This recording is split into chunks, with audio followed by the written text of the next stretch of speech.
Yo, hello guys, and welcome back again to another WordPress tutorial. In this video I will be showing you how you can actually download and install the plugin of translation on your WordPress page.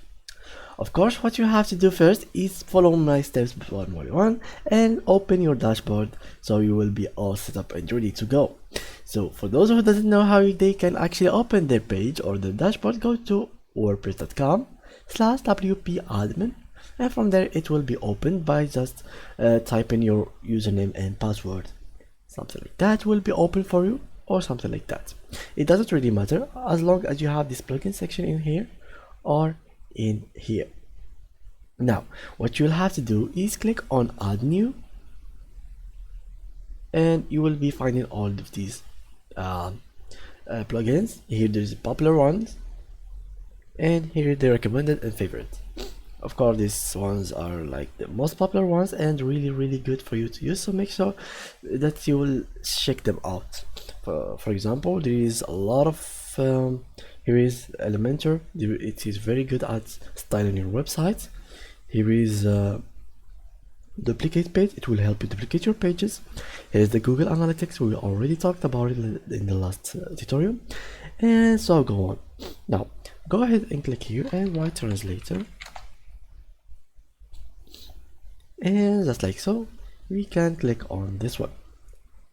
Of course, how you can actually pick a plugin using WordPress, just type whatever kind of plugin you want or the keyword and check how much download it has. So for example, this one has 200, this one has 100k, this one has 400k, and if you find like similar ones like the same installation, check the rating. So this one has the best rating, so we will go for it.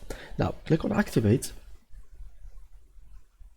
and here let's check that out. So Translate is activated right now.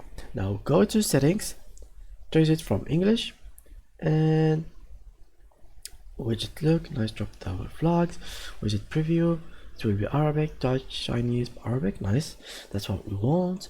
And yeah, that's how it will be looking like.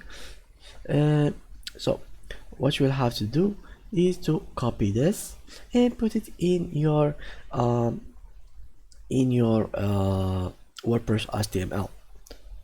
So for example, if you put it in your HTML, the code will be showed somewhere in here. So let's go ahead and show you how you can put it in the HTML.